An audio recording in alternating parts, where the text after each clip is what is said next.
Bonjour Barnier, est-ce que tu peux nous dire où on se trouve là? Alors ici on est au Cap Morjou, c'est un petit paradis terrestre évidemment, il ne faut pas trop en parler sinon ça attirera beaucoup de monde. Mais c'est quand même une version pour moi du paradis terrestre. Et alors toi, tu as utilisé ce lieu où tu es assis pour la fin d'un roman. Est-ce que tu peux nous en parler de ce roman? Oui. Ben, d'abord ce lieu je le connais depuis bientôt 40 ans, je le fréquente tellement je l'aime.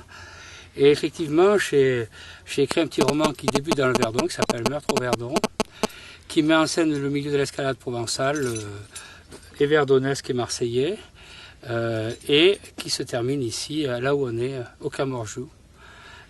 L'intrigue se termine là. Voilà. Et qu'est-ce qui se passe ici dans ce lieu là? Ah, c'est un peu polissant, je ne peux pas te dire, il faut le lire pour savoir.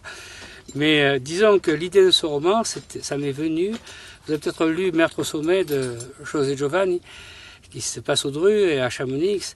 Et Giovanni mettait en scène tous les types de la forêt de Fontainebleau, qu'il connaissait bien, des maisons pour commencer, et d'autres, le Ménestrel.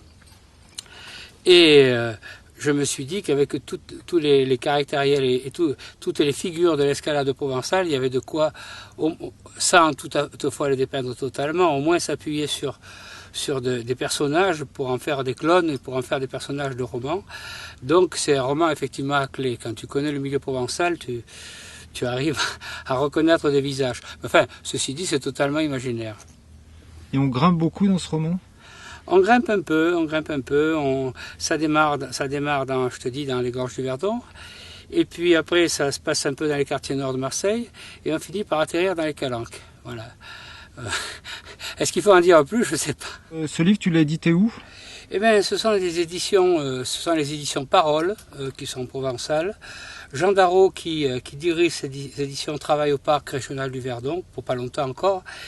Et ça fonctionne un peu sur le style coopérative. C'est pas Glénat, hein, je vous le dis tout de suite.